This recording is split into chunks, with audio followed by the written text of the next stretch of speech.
West Side for sure, bitch. We all know the story of Apollo 11. Three fucking badasses, Neil Armstrong, Buzz Aldrin, and Michael Collins successfully went to the moon in 1969, with Armstrong and Aldrin landing and walking on its surface. There's no need to retell that story. You already fucking know it. But the one thing that you may not know, which was discovered in documents years later, was NASA's plan had something went horribly wrong. Not to go into too much detail here, but the journey kinda went like this. Apollo 11 would lift off, head to the fucking moon. Once there, Michael Collins would stay in the moon's orbit while Neil and Buzz would enter a separate, smaller craft called the lunar module, or LEM. They would descend to the surface using its descent engine to safely land on that motherfucker. After their moonwalk and collection of samples, they would re-enter the LEM and using a separate engine called the ascent engine, blast off the fucking surface, redocking with Collins in orbit and returning safely to Earth. Now the list of shit that could go wrong with this mission is real fucking long, but the vast majority of those things at the very least would be fairly easy to explain. It would suck to have to explain it, but at least it'd be fairly easy to explain, like, if the damn thing blew up on the fucking launching pad or, whatever, you get the fucking idea.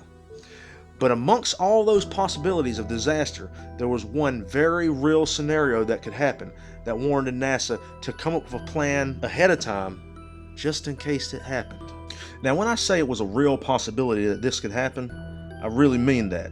So much in fact, it actually almost did. And that was the possibility that Neil and Buzz would be stranded on the moon. There's a few reasons why this is such a risk, but just to name a few here to give you an idea. For example, their ascent engine that was to be used to blast them off the moon had no real way of being tested properly on Earth, with all this, fucking gravity and shit. Hell, they could have landed hard and damaged the LEM badly enough to cause any number of malfunctions preventing them from leaving. They could have landed on an uneven surface, or hell, just tipped the fuck over. You get the idea. My point here is that there was a lot of shit that could have happened to cause them poor bastards to get stranded on the moon. The original landing spot was real fucking rocky, causing Armstrong to have to manually descend to another, more suitable area. This, of course, used more fuel than expected. The LEM landed with just 1% of its fuel remaining, and according to Buzz Aldrin, this meant that they only had about 15 seconds worth of airtime remaining. This is one of the reasons why that scenario almost happened. They were close enough to the surface for them to probably survive had they ran out of fuel, but would have been a hard-ass fucking landing for the LEM. Sure, they could have aborted, but who knows what would have happened. The point here is they could have easily fucked that damn thing up. So, what was NASA's plan if this very real possibility happened? These documents, which were discovered in 1999, were stored in the National Archives. First, President Nixon would inform the wives of Neil Armstrong and Buzz Aldrin of the situation and offer his condolences. Next, he would address the nation with the following speech, which was already prepared for him. Fate has ordained that the men who went to the moon to explore in peace will stay on the moon to rest in peace. These brave men, Neil Armstrong and Edwin Aldrin, know that there is no hope for their recovery. But they also know that there is hope for mankind in their sacrifice. These two men are laying down their lives in mankind's most noble goal, the search for truth and understanding. They will be mourned by their family and friends. They will be mourned by their nation. They will be mourned by the people of the world. They will be mourned by a Mother Earth who dared send two of her sons into the unknown. In their exploration, they stirred the people of the world to feel as one. In their sacrifice, they bind more tightly the brotherhood of man. In ancient days, men looked at the stars and saw their heroes in constellations. In modern times, we do much the same, but our heroes are epic men of flesh and blood. Others will follow and surely find their way home. Man's search will not be denied. But these men were the first, and they will remain foremost in our hearts.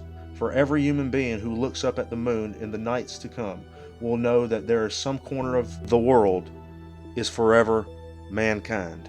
And finally, after that speech, and at this point, NASA would end all communications with the stranded astronauts and allow them to die on the moon in complete radio silence.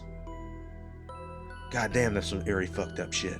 After the president's statement, at the point in which NASA has ended the communications with the men, a clergyman will adopt the same procedure as a burial at sea, commending their souls to the deepest of the deep and concluding it with the Lord's Prayer. And that there, my friends, is reality fucking penetrating you and exploding inside. Kinda seems cold and heartless, to be honest with you, especially when it's applied to men who did something so incredibly heroic and profound. But let's not kid ourselves here. There would have been absolutely no hope whatsoever of being rescued. And while there may have been some sort of comfort in having the men be able to talk to somebody and not die alone, having radio signals of like the greatest heroes of all time fucking suffering and shit is probably not the best idea. These plans were never revealed to the crew, but they were well aware that if something happened on the moon, they were fucking gone.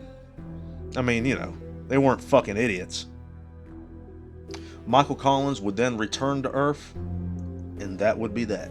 Not to get like morbid here, but because I'm sure you're thinking the same thing.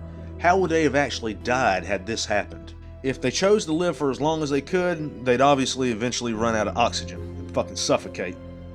If they chose to commit suicide, which, you know, let's be honest, that's probably the better idea here, they could do this easily by lowering the cabin pressure of the limb, putting them to sleep, and then eventually dying a painless death. There's always been rumors of NASA providing a means for them to be able to kill themselves, such as like cyanide pills or something like that, but this has never been proven. Thankfully, none of that shit happened. All the moon landings were successful, well, you know, except for Apollo 13, but they made it back home. So, hopefully, knowing this gives you a little better appreciation for the courage and fucking gigantic horse nuts that these men had to undertake such a great quest. I fucked the end up. God damn, that was fucking good too. Oh, fuck it, we'll leave it in. West Side for sure, bitch.